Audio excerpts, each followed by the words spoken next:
Hello friends, இன்றைக்கி டே பார்த்திங்கன்னா ரொம்ப மோசமாக போயிடுச்சு. இந்த கிளைமேட்டை நம்பவே முடியல. காலையிலேருந்து பார்த்திங்கன்னா அவ்வளோ வெயில் காயுது. ஆனால் நைட் ஆனால் போதும் காற்று மழை இடின்ட்டு அவ்வளோ தூரம் வெளுத்து வாங்குது. இதில் நாங்கள் என்ன தான் பண்ணுறது? எவ்வளோ செடி வச்சாலும் மழை வந்து காலி பண்ணிட்டு போயிட்டே இருக்குது. பார்த்திங்கனாலே தெரியும், முருங்கை மரம் கொத்தாக சாஞ்சிடுச்சு. வாழை மரமும் அவ்வளோதான், முடிச்சுட்டாங்க.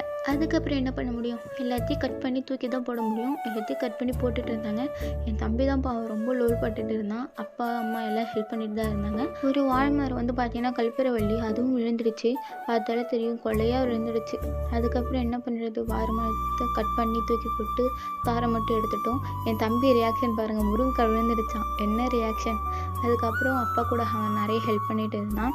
இந்த சைடு பார்த்தீங்கன்னா நம்மளுடைய கத்திரிக்காய் ஃபுல்லாக டேமேஜ் ஆகிடுச்சு. சிலது வந்து தப்பிச்சிடுச்சு, ஆனால் நிறைய வந்து டேமேஜ் ஆகிடுச்சு.